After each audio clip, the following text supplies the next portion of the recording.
Here we are, the third day of Virginia turkey season. It's April 16th, 2018, and went out this morning and was able to have a successful hunt and got this 21, almost 22. He's just a little bit under 22 pounds, I think is the scale. He's right about 21.7 is what the scale said. So I don't know what that is, but it's pretty close to 22 though. But he, nice turkey, came in. I actually called 3 longbeards in. There was 2 others with him, and actually this, I shot the small one. This is not the big one, but it just kind of happened that way. There was a big strutter in the back, and he was the 3rd turkey in the back there, and boy, he was a nice turkey. And of course, he'll be there this week, and maybe we'll get another look at him. But there's 3 in there gobbling, and boy, this has been a nasty day. I'll tell you, the last 2 days have really been bad weather here, and this morning I didn't even go out to 8 o'clock.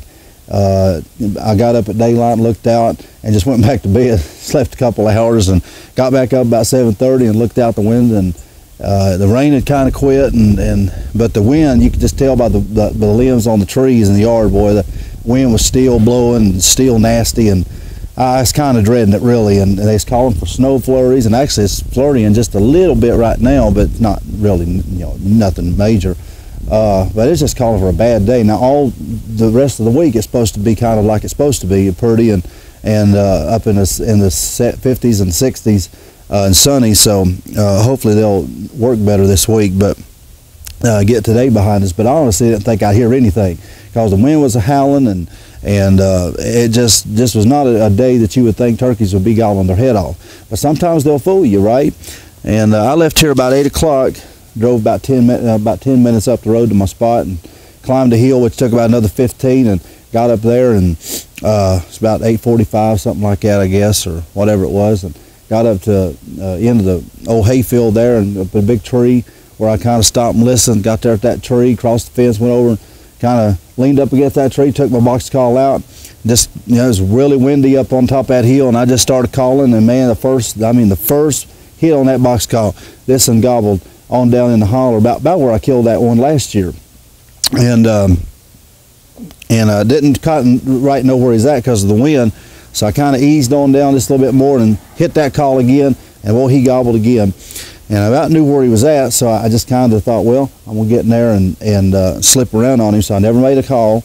I just went the long way, kind of got in a full circle, used the terrain to my advantage, and I went in kind of a half moon circle, got down in the bottom with him.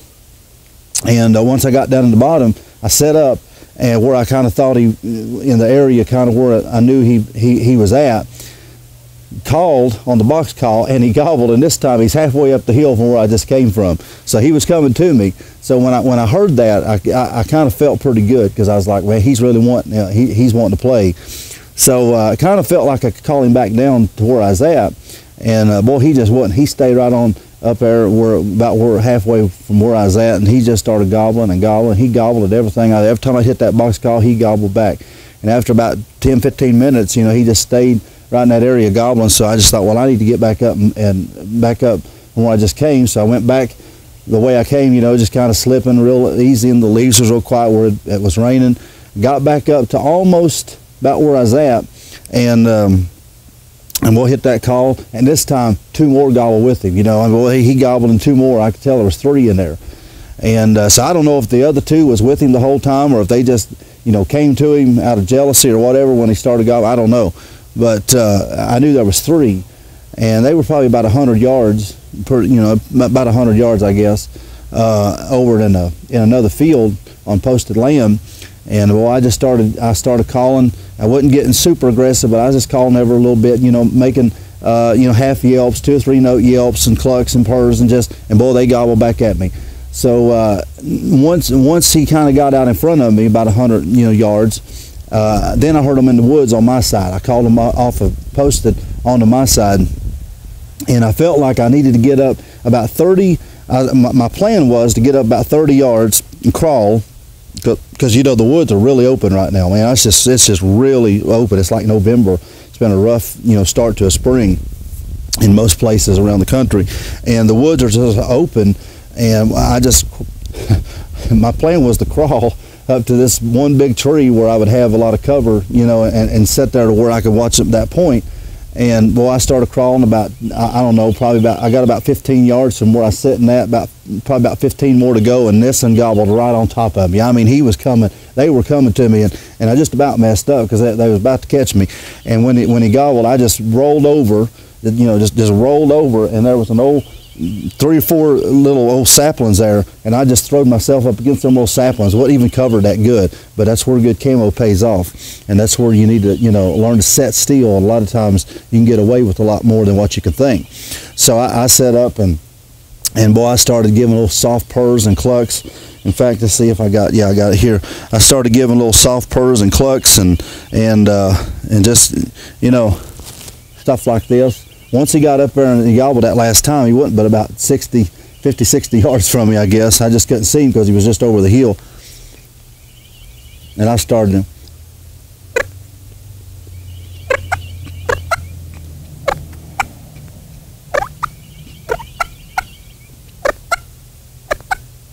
Just stuff like that.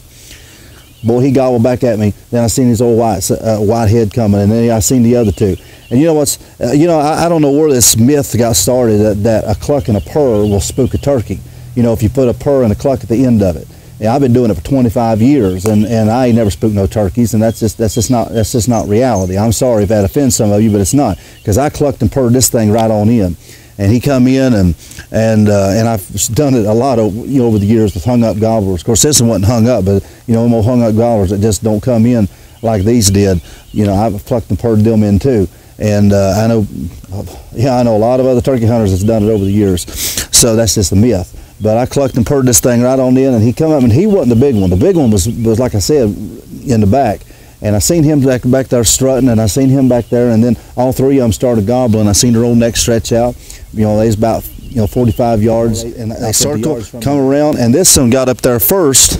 And it's funny because this one got up there first, right up to me about 25 yards, and he's kind of, and like I said, I wouldn't camouflage, I wouldn't conceal very good, but I had, you know, this camo on, and just up against them little saplings, and man, this thing was right there in front of my gun barrel, but I was wanting that strutter in the back because you could just tell he was a big dominant turkey. And this other one was, you know, the second one, he was kind of following this one, and that other one was kind of hanging back there a little bit. And this one here, I don't know, I guess he just saw something he didn't like. Maybe he saw me just kind of stuck out there. I don't know, but he putted one time. He got up there in front of my gun barrel, and I was kind of watching off to the side and see this big strutter, and this one kind of just, you know, putted one time, and he didn't run, but he kind of turned his body, and he kind of just skirted on back down the hill. And I knew I was going to have to do something because he was about to take out of there. And what was funny was I actually said out loud, you know, I'm not, you know, real loud, but I just kind of said it out to myself. I said, "Not today, buddy." I said, "Not today." And I mean, I cracked, you know, crack of the gun, boy, he went to flopping. And so it's kind of neat, you know, how they come in like that. And the other two didn't really spook. I mean, they kind of just, they kind of just jumped a little bit, and they took off, but they didn't even actually fly off until I got kind of down to the turkey there, and they really wasn't that spooked. So I think they'll be okay. You know, the turkeys kind of forget too. They'll be right back in there tomorrow, probably gobbling, and they kind of forget pretty quick because they get spooked by a lot of stuff. You know, everyday coyotes and predators, and so they just think it's thunder or something. But so I got that big one I'm going to be after this week. But he's a nice turkey. He's probably got about a, I don't know, 9-10 inch beard probably. You know, close. I don't know if you see that I ain't got no camera person out here to help me with this, but he's you know, and he's got a nice full fan. But you know, just a nice turkey. And you know what? Hey, he may not be the biggest one, but I really don't care because you know what? They all fry up the same. And I got this in, of course, with my new shotgun this year. I'm shooting a new shotgun, so it's #1 for it.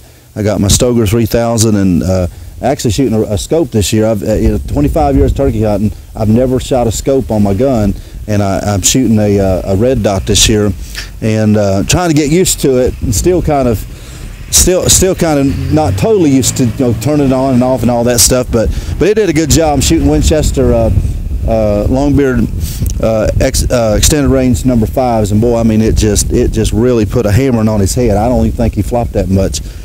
But anyway, just a nice turkey, nice start to the season. It was really, I mean, Saturday opening day was so beautiful. I mean, it was just gorgeous, and you would really thought they'd been gobbling everywhere. But where I was at, boy, I didn't hear nothing. And then yesterday, I went out a little while, and God, that wind was so bad. It was just like 30, 40 mile an hour, and it was just about to blow me off that hill.